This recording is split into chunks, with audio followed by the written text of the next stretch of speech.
اعوذ باللہ من الشیطان الرجیم بسم اللہ الرحمن الرحیم اللہم صلی علی سیدنا و مولانا محمد وبارک وسلم یا صاحب الجمال و یا سید البشر من وجهک المنیر لقد نور القمر لا يمكن الثناء كما كان حقه بعد خدا بزرگتوئی قصہ مختصر۔ محترم ناظرین، السلام علیکم ورحمۃ اللہ وبرکاتہ۔ میں ہوں آپ کا میزبان حافظ حامد رضا نورانی اور آپ دیکھ رہے ہیں پروگرام نور ہدایت۔ ناظرین، نور ہدایت میں ہم آپ کی ملاقات علماء اکرام سے کرواتے ہیں۔ آج بھی ہمیں جوائن کیا ہے، کل بھی ہمارے ساتھ تشریف فرمات ہے۔ سورہ اعراف پر ہم گفتگو کر رہے تھے، موضوع ہمارا تھا، لیکن تھوڑا موضوع سے تھوڑا سائڈ پر ہو گئے کیونکہ وہ بھی بہت ضروری تھا اہل بیت کی شان کے حوالے سے، اور پھر جو لوگ شاہ صاحبان کا، سادات کا ادب اور احترام نہیں کرتے، ان کے حوالے سے ہم نے جاننے کی کوشش کی کہ اللہ کریم ان سے کتنا ناراض ہوتا ہے، سرکار کے فرامین کیا ہیں اہل بیت سے محبت کے، اور اس کے ساتھ ساتھ صحابہ اکرام سے محبت کے حوالے سے۔ ناظرین، ہمارے ساتھ ہمیشہ کی طرح شفقت فرماتے ہیں، تشریف فرما ہوتے ہیں، محفل کی رونق میں اور اضافہ کرتے ہیں، نور ہدایت کے نور میں اور زیادہ نور بھرنے تشریف لاتے ہیں حضرت علامہ مفتی عبدالرؤف مدنی صاحب۔ آئیے مفتی صاحب سے ملاقات کرتے ہیں اور پھر اپنے موضوع کی طرف بڑھتے ہیں۔ السلام علیکم مفتی صاحب۔ وعلیکم السلام حضرت، کیسے مزاج؟ خیریت سے ہیں؟ الحمدللہ، آپ خیریت سے؟ اللہ کا احسان۔ حضرت، حالات بڑے نازک چل رہے ہیں ہمارے ملک پاکستان کے، یقیناً آپ بھی دعا کرتے ہیں، ہم بھی دعا کرتے ہیں، لیکن آج ہم کوشش کریں گے ان حالات کے حوالے سے بھی اس صورت سے کچھ نکال سکیں۔ اس صورت میں کیا حالات کے حوالے سے کیا تذکرہ ہے، کیا بات فرمائی گئی اللہ رب العزت کی جانب سے، قرآن کیا کہتا ہے، اس پر گفتگو کریں گے۔ باقاعدہ موضوع کا آغاز کرتے ہیں۔ حضرت موسیٰ علیہ السلام اور فرعون کی پہلی ملاقات، یقیناً اس صورت میں اس کا ذکر ہے، جیسے کہ آپ نے لاسٹ پروگرام میں فرمایا۔ میں چاہتا ہوں تفصیل کے ساتھ اگر وہ بھی بیان کریں، پھر اس کے بعد ہم حضرت موسیٰ علیہ السلام کے کچھ واقعات اور ان کے کچھ معجزات، پھر پلس وہ جو آپ نے جوؤں کا ایک تذکرہ فرمایا تھا لاسٹ پروگرام میں، جوؤں کی سزا، یہ کچھ سمجھ نہیں آئی تھی، میں چاہتا ہوں اس پر بھی روشنی ارشاد فرما دیجیے گا۔ جی۔ الحمدللہ رب العالمین والصلاة والسلام علی سید المرسلین، اما بعد فاعوذ باللہ من الشیطان الرجیم، بسم اللہ الرحمن الرحیم۔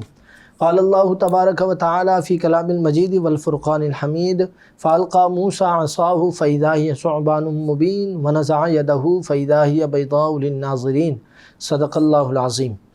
سب سے پہلے تو حامد بھائی آپ کا ایک دفعہ پھر شکر گزار ہوں کہ نور ہدایت کی اس پر نور ٹرانسمیشن میں ایک دفعہ پھر جو ہے میں اور آپ حاضر ہیں، اور آپ کے توسط سے خصوصاً، اور پھر یہ کہ چینل اور اس کی پوری انتظامیہ کی توسط سے ہم یہ بہترین ٹرانسمیشن کے ذریعے سے پوری امت کو حق کا، قرآن مجید کا پیغام پہنچانے کی اپنی ایک سعی اور کوشش کرتے ہیں۔ اللہ قبول۔ جہاں تک آپ نے بات کی اعراف کی، تو بالکل ایسا ہی ہے کہ گفتگو ہماری ادھر ادھر نکل جاتی ہے، لیکن اگر آپ کی گفتگو دائیں بائیں ہوتے ہوئے کسی فائدے کی طرف جا رہی ہے، نفع بخش ہے، تو پھر اس کو جانے دینا چاہیے۔ بالکل، میں سمجھتا ہوں اس میں فائدہ ہوتا ہے۔ جی۔ جیسے کہ سیدوں کے حوالے سے گفتگو ہوئی، اس میں ذرا سی بات کر کے پھر اپنے موضوع کی طرف آؤں گا۔ جی جی۔ اتنی بات ضرور کہوں گا کہ سیدوں کو بھی چاہیے کہ وہ اپنے کردار کو ستھرا رکھیں، اپنے کردار پر نظر رکھیں، کیونکہ رسول اللہ صلی اللہ علیہ وسلم کی آل میں اگر اللہ نے آپ کو پیدا فرمایا ہے تو میں سمجھتا ہوں اس سے بڑھ کر کوئی نعمت ہو ہی نہیں سکتی کہ اللہ رب العالمین نے، اللہ تعالیٰ نے پوری مخلوقات کو پیدا فرمایا، لیکن آپ کو اس کنبے میں، اس قبیلے میں، اس خاندان میں رکھا جس خاندان کا فخر خود رسول اللہ نے بیان فرمایا۔ حضور نے فرمایا اللہ تعالیٰ نے قبیلوں میں تقسیم کیا تو سب سے بہتر قبیلے میں مجھے پیدا فرمایا، پھر اس قبیلے میں جو خاندان تھے سب سے بہتر خاندان بنو ہاشم میں مجھے پیدا فرمایا۔ بنو ہاشم میں جتنے گھرانے تھے سب سے بہترین گھرانہ عبد المطلب کا، حضرت عبداللہ کا مجھے پیدا فرمایا۔ تو یہ سیدوں کو سوچنا چاہیے ذہن نصیب کہ وہ اسی گھرانے میں سے ہیں، اسی خاندان میں سے ہیں، تو اس لیے ان کو کیئر کرنی چاہیے اپنی آپ کی خود سے، کیونکہ ہماری کچھ ایسی حرکتیں ہیں سیدوں کی جس وجہ سے لوگ جو ہے سیدوں سے بدظن ہوتے ہیں۔ ایک بات تو یہ ہو گئی۔ دوسری بات جو ملاقات کی آپ نے بات کی، ویسے تو حضرت موسیٰ علیہ السلام نے پرورش ہی فرعون کے گھر میں پائی ہے۔ جی جی۔ جس سے پہلی ملاقات کہنا اس انداز سے کہ فرعون کے ساتھ وہ تو ملاقات ہے، لیکن نبوت ملنے کے بعد، یعنی اعلان نبوت کے بعد موسیٰ علیہ السلام کی جو ملاقات ہوئی فرعون سے، وہ اس صورت مبارکہ میں تذکرہ ہے۔ حضرت موسیٰ علیہ السلام مدین گئے، مدین میں حضرت شعیب علیہ السلام کی بارگاہ میں رہے، وہاں 10-12 سال تقریباً وہاں رہے، وہاں پھر ان کی شہزادی سے ان کا نکاح ہوا۔ 20ویں پارے میں اللہ تعالیٰ اس کی بڑی تفصیل سے اس کا تذکرہ فرمائے گا۔ تو وہاں سے آنے کے بعد راستے میں اللہ رب العالمین نے آپ کو رسالت کا پیغام دیا، اور فرمایا کہ پھر تو اور تیرا بھائی فرعون کی طرف جاؤ۔ موسیٰ علیہ السلام کو موسیٰ علیہ السلام نے عرض کی کہ یا اللہ میرے بھائی کو بھی میرے ساتھ کر دے، تو دونوں کو فرعون کی طرف بھیجا۔ جب موسیٰ علیہ السلام فرعون کے پاس گئے نا تو فرعون سے کہا کہ اللہ رب العالمین نے انی رسول من رب العالمین، میں اللہ تمام جہانوں کے پالنے والے کی طرف سے رسول بنا کر بھیجا گیا ہوں۔ حقیق علی اللہ اقول علی اللہ الا الحق، یہ پہلی ملاقات ہے جی حق یہ ہے کہ میں حق بات ہی کروں گا۔ فرعون سے کہا کہ میں حق بات ہی کروں گا، میں تو اللہ کا نبی ہوں، میں حق بات ہی کروں گا۔ فرعون اور اس کے درباریوں نے کہا کیا دلیل ہے تمہارے پاس، تم اللہ کے نبی ہو؟ حضرت موسیٰ علیہ السلام کو اللہ رب العالمین نے 2 عظیم معجزات عطا فرمائے تھے۔ ایک آپ کے پاس جو آدم علیہ السلام کا عصا تھا نا، اچھا یہ حضرت آدم علیہ السلام کا عصا جی تھا، اس کی کیا حقیقت ہے عصا حضرت آدم علیہ نبینا علیہ السلام جب جنت سے تشریف لائے تھے تو کچھ چیزیں اپنے ساتھ لائے تھے، ان میں سے یہ ڈنڈا بھی ساتھ تھا، عصا بھی ساتھ تھا، تو یہی حضرت موسیٰ علیہ السلام کے پاس تھا۔ اس کا ذکر بھی قرآن میں ہے، بالکل ہے، فَأَلْقَىٰ عَصَاهُ فَإِذَا هِيَ ثُعْبَانٌ مُّبِينٌ۔ سبحان اللہ۔ تو حضرت موسیٰ علیہ السلام نے اس عصا کو ڈالا تو وہ لکڑی کا عصا جو ہے اتنا بڑا اژدہا بن گیا، فرعون کا وہ لمبا میٹروں پر جو ہے بڑا جو محل تھا، اژدہا نے اپنے پہلے جبڑے کو زمین پر رکھا اور جبڑے کے دوسرے حصے کو فرعون کے محل تک کھینچ لیا۔ تو اس منظر کو دیکھ کر جو ہے فرعون بھی بھاگا، باقاعدہ مورخین نے مفسرین نے اس بات کو لکھا ہے کہ فرعون بھی بھاگا، اور فرعون کے دربار میں جتنے لوگ جمع تھے وہ سارے بھگدڑ ہوئے اور کئی سارے لوگ مر گئے، اس بھگدڑ سے کئی سارے لوگ مر گئے۔ فرعون نے کہا اس کو واپس لے لے موسیٰ، میں ایمان لے کر آتا ہوں۔ یہ فرعون کی پہلی چال تھی، لوگوں کو پتہ نہیں ہوگا۔ فرعون نے کہا میں ایمان لے کر آتا ہوں، میں ایمان قبول کرتا ہوں، میں تجھے مانتا ہوں تو اللہ کا نبی ہے، یہ سانپ کو اژدہے کو واپس کر دے۔ تو حضرت موسیٰ علیہ السلام نے اس کو دوبارہ پکڑا تو وہ دوبارہ لاٹھی بن گیا۔ سبحان اللہ، یہ ایسا عظیم معجزہ۔ پھر دوسرا یہ ہے کہ اللہ رب العالمین نے آپ کو ید بیضاء عطا فرمایا تھا۔ جی سبحان اللہ۔ آپ دست مبارک جو ہے اپنی بغل مبارک میں دبا کر جب نکالتے تھے تو یہ ہاتھ روشن ہو جایا کرتا تھا۔ یہ 2 عظیم معجزات عطا فرمائے۔ لیکن وہ جو موسیٰ علیہ السلام کے سامنے فرعون کے جو درباری تھے نا، وہ کہنے لگے قال الملأ من قوم فرعون ان هذا لساحر علیم، کہنے لگے یہ تو جادوگر ہے، یہ تو یرید ان یخرجکم من ارضکم، یہ چاہتا ہے کہ ہمیں اپنی زمین سے نکال دے، ہماری زمین پر قبضہ کر لیں، یہ جادو سیکھ کر آیا ہے، یہ 10-12 سال ہمارے درمیان سے غائب رہا، یہ جادو سیکھ کر آیا ہے، یہ جادوگر ہے۔ تو فرعون نے کہا کہ ٹھیک ہے پھر آؤ میدان لگاتے ہیں، ہم بھی اپنے سارے جادوگروں کو بلاتے ہیں، اور تم میدان لگاؤ، ہم بھی جادوگروں کو بلاتے ہیں۔ تو یہ وہ پہلی ملاقات ہے جس میں حضرت موسیٰ علیہ السلام اور فرعون کا مکالمہ ہوا۔ اب اس نے جو ہے شہر بھر کے جتنے اور اچھا بہت بڑا بادشاہ تھا، یہ جی بہت بڑا بادشاہ تھا، اور اس کی بادشاہت کو تقریباً 100 کے قریب سال، ویسے 400 سال اس نے حکومت کی ہے لیکن 100 کے قریب اب ہو گئے تھے۔ اور پھر موسیٰ علیہ السلام کے دور میں بھی کافی لمبا عرصہ اس کو ملا، کافی لمبا عرصہ، بار بار موسیٰ علیہ السلام، جس طرح آپ نے جمعوں کی بات کی نا، وہ عذابات بھی آتے رہے وقتاً فوقتاً، اس کو ڈرانے کے لیے، اس کو خوف دلانے کے لیے، سمجھانے کے لیے فرعون کو، لیکن اس نے سمجھنا نہیں تھا، بالآخر جو ہے اسے غرق کیا گیا۔ بہرحال فرعون نے جو ہے جتنے اس کے آس پاس VIP قسم کے اور مستند اور بہترین قسم کے جادوگر تھے سب کو جمع کیا اور سب کو لا کر کہنے لگا کہ تم نے موسیٰ سے لڑنا ہے۔ جادوگروں نے کہا ہمارا انعام کیا ہوگا؟ جادوگروں نے کہا ہمارا انعام کیا ہوگا؟ اس نے کہا انکم اذا لمن المقربین۔ 90 پارے میں یہی سورۃ الاعراف میں فرمایا اگر تم موسیٰ کو شکست دے دو گے نا تو تم میرے مقربین ہو جاؤ گے، کیونکہ فرعون کو یہ تو پتہ چل گیا تھا کہ یہ جو موسیٰ ہے، موسیٰ علیہ السلام اللہ کا نبی تو ہے، اسے یہ تو سمجھ آ گئی تھی۔ کیونکہ دیکھیں ایک بات آپ کو بتاؤں، جب پولیس والے چوروں کی انکوائری کرتے ہیں نا، 10 بندوں کو پکڑ لیتے ہیں، اس میں ایک چور ہوتا ہے، تو چور کو تو یہ پتا ہوتا ہے نا کہ میں چور ہوں۔ جی پولیس والوں کو یا لوگوں کو نہیں پتا ہوتا کہ ان 10 میں کون چور ہے، لیکن چور کو یہ پتا ہوتا ہے کہ میں چور ہوں۔ تو فرعون چور تو تھا، اس نے یہ نعرہ لگایا تھا انا ربکم الاعلی، میں بلند و بالا رب ہوں۔ تو اسے یہ پتا تھا کہ یہ جو شخص کہہ رہا ہے، موسیٰ علیہ السلام جو دعوت دے رہے ہیں، یہ دعوت سچی ہے، رب تو وہی ہے، رسول رب العالمین، رب العالمین تو وہی ہے، میں نہیں ہوں، میں تو خود اس کا محتاج ہوں، بالکل ہے، میں تو خود اس کا محتاج۔ اس لیے اس نے فوراً کہا بھی تھا کہ میں ایمان لاتا ہوں، لیکن بعد میں بفر گیا۔ اس نے جادوگروں کو جمع کیا۔ اب یہاں جادوگروں کی بھی خوش نصیبی تھی، جادوگر آتے ہی انہوں نے ادب کیا، تعظیم کیا۔ اکثر مفسرین نے یہ بات لکھی ہے کہ جادوگروں کو مفتی احمد یار خان نعیمی رحمۃ اللہ علیہ نے بھی خزائن العرفان میں اس بات کو لکھا ہے، تفسیر خازن میں علامہ عزیزی رحمۃ اللہ علیہ نے، قاضی ثناء اللہ پانی پتی رحمۃ اللہ علیہ نے تفسیر مظہری کے اندر اس بات کو لکھا ہے کہ جادوگروں نے کہا قالو یا موسیٰ، اے موسیٰ، اما ان تلقیہ و اما ان نکون نحن الملقین، آپ پہلے جادو ڈالیں گے یا ہم ڈالیں؟ حالانکہ آپ پوچھا، حالانکہ آپ یہ دیکھیں جب میدان لگتا ہے نا تو مخالفین میں سے ہر ایک یہ چاہتا ہے کہ پہلا وار ہم کریں، جی، کیونکہ پہلے وار میں ہی سامنے والے کو زیر کرنے کی کوشش ہوتی ہے۔ کوئی بھی میدان آپ لگا لیں کسی طرح کا بھی، ہر کوئی چاہتا ہے کہ پہلی بیٹنگ ہماری آئے، پہلے وار ہم کریں۔ تلوار بازی ہے تو وہ چاہتا ہے پہلا وار میں کروں، پہلے وار میں اس کا کام تمام کر دوں۔ لیکن جادوگروں نے تعظیم کی، کہا یا موسیٰ، اے موسیٰ، اما ان تلقیہ و اما ان نکون نحن الملقین، ہم پہلے ڈالیں یا تم ڈالو گے پہلے جادو؟ تو موسیٰ علیہ السلام تھے، اللہ کے نبی تھے، فرمایا القو، تم پہلے ڈالو، تم پہلے ڈالو۔ اگر میں پہلے ڈال دوں گا تو لوگ بولیں گے پھر موسیٰ نے جادو کیا، پہلے تم ڈالو۔ اچھا وہ پتہ ہے پوری تیاری کے ساتھ آئے تھے، 300 اونٹ، کتنے؟ 300 اونٹ بھر کر لاٹھیاں لے کر آئے تھے، اللہ، لاٹھیاں جمع کر کے لائے تھے 300 اونٹ، اور ان 300 اونٹوں کی جو ہزاروں لاٹھیاں تھیں یہ انہوں نے میدان میں ڈالی، اور پوری خلقت جمع تھی، لاکھوں کی خلقت جمع تھی۔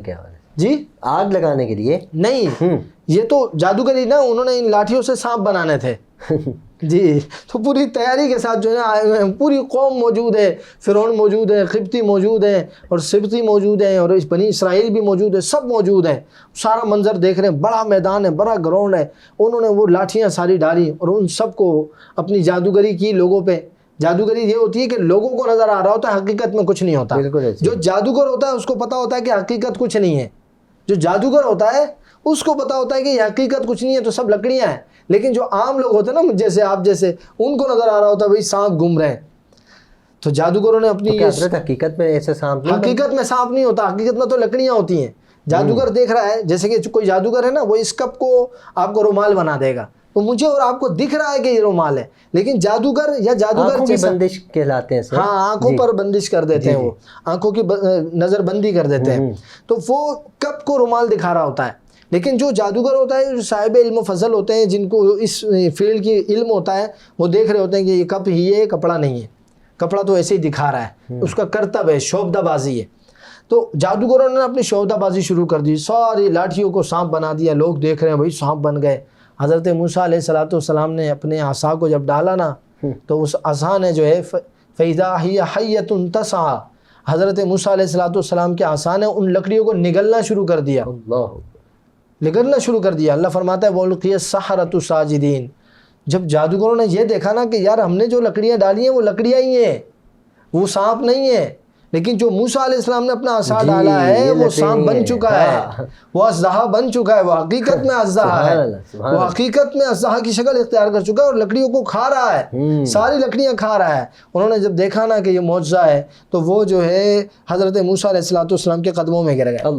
قالوا آمنا برب ہارون و موسیٰ، کہنے لگے ہم ہارون اور موسیٰ کے رب پر ایمان لے کر آتے ہیں۔ آمنا برب، اتنی زبردست بات ہے۔ جی، جب حضرت موسیٰ علیہ السلام کی بارگاہ میں وہ ایمان لائے نا، تو پھر اب صرف لمحوں کی بات ہے، جب ایمان ہو جاتا ہے، جب رب کا فضل کسی پر ہو جاتا ہے، یہ قرآن کا نور ہے۔ اب دیکھیں جب رب کا فضل ہو جاتا ہے نا، پھر آپ دیکھیں جذبہ شہادت یا جذبہ ایمان کتنا بڑھتا ہے۔ یہی جادوگر جو تھوڑی دیر پہلے جادوگر تھے، تھوڑی دیر پہلے موسیٰ کے مخالف تھے، فرعون کے ساتھی تھے، اب جب رب کا کرم ہوا، جب ان پر فضل ہوا، تو فرعون نے پتا کیا کہا؟ او جادوگرو، لَأُقَطِّعَنَّ أَيْدِيَكُمْ وَأَرْجُلَكُمْ مِنْ خِلَافٍ، میں تمہارے ہاتھ پاؤں کاٹ دوں گا، وَلَأُصَلِّبَنَّكُمْ أَجْمَعِينَ، اور تم سب کو سولی چڑھا دوں گا۔ پتہ ہے انہوں نے کیا جواب دیا؟ قَالُوا إِنَّا إِلَىٰ رَبِّنَا لَمُنْقَلِبُونَ، اور فرعون کسی اور کو ڈرا، ہم اپنے رب کی طرف جائیں گے، تو اگر ہمیں مار بھی دے گا تو ہماری ملاقات اپنے رب سے ہوگی۔ یہ ایمان خود ہی فیصلے سکھاتا ہے، عشق خود فیصلے سکھاتا ہے، بس شرط یہ ہے کہ ایمان کا نور کسی کو ملے۔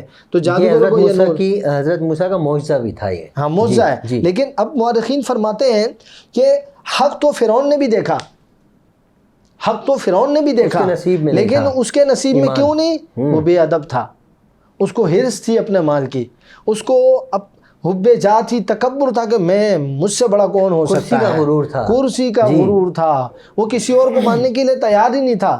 دیکھو جادوگروں کی بھی تو اپنی کرسی تھی نا، جادوگر بھی تو اس کی بھی تو ایک شان ہوتی ہے، اس کی بھی کرسی تھی لیکن انہوں نے کرسی کی پرواہ نہیں کی, انہیں سمجھ آ گیا. اچھا یہ صدقہ ان کو کس بات کا ملا؟ معذرت کے ساتھ میں بچہ ہوں نا, بچوں والا سوال کروں گا, معصوم سا سوال ہے.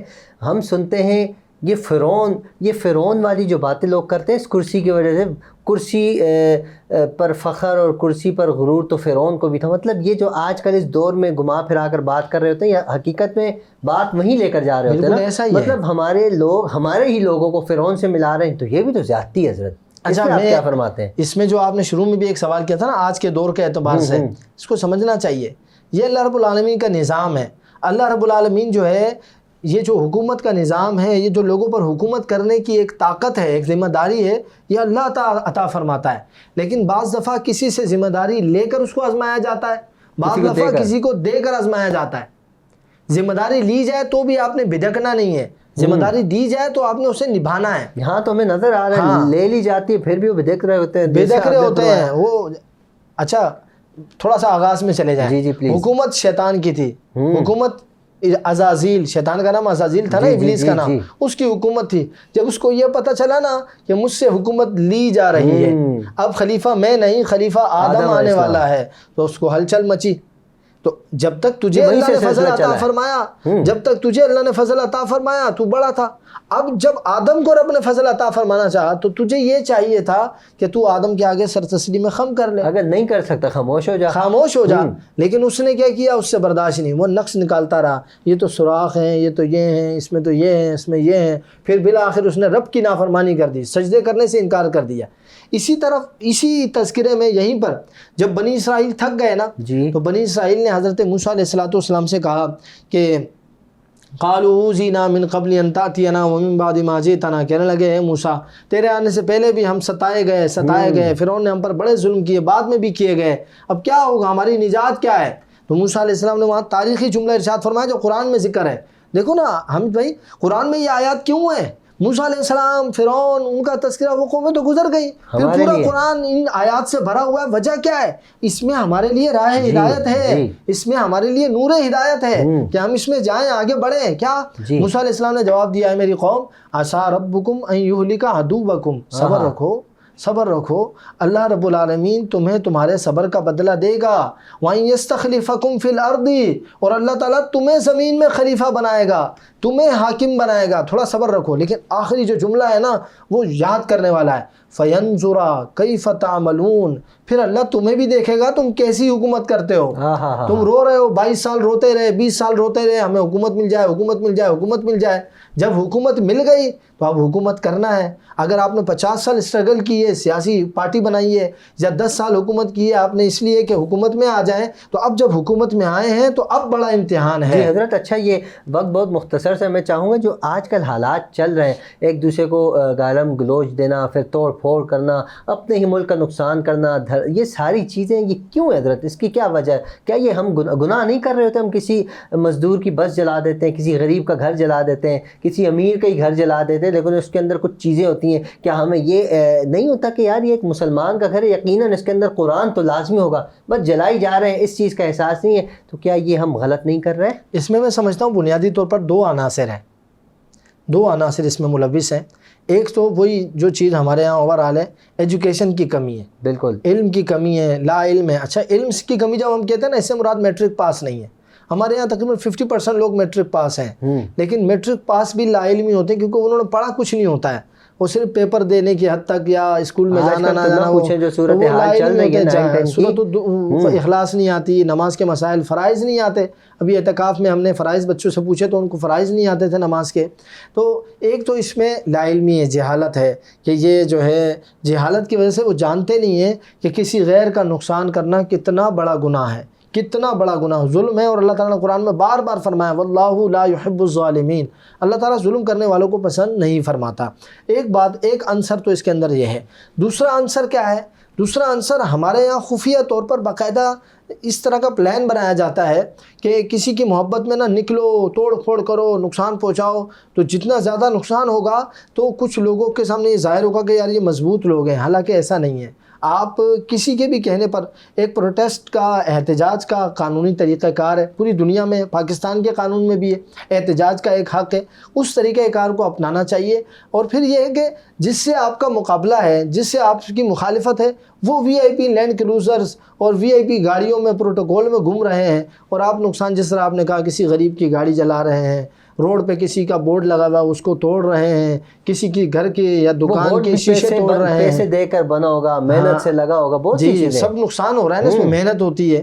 تو اس پہ غور کرنا چاہیے، ہمیں اپنی آخرت کی فکر کرنی چاہیے، اور وہ کام کرنا چاہیے جس میں ہمارا اخروی اور دنیاوی نفع ہو۔ ملک کی بقا کے لیے اگر کوئی نکلے اس نیت کے ساتھ کہ ہمارے ملک کا مستقبل روشن ہو جائے، سب کھا پی کر فارغ ہو کر بیٹھ گئے، اب ملک کا مستقبل بہتر بنانے کی نیت کے ساتھ نکلیں، بڑے جوش اور جذبے کے ساتھ نکلیں، تو صحیح کر رہے ہیں نا۔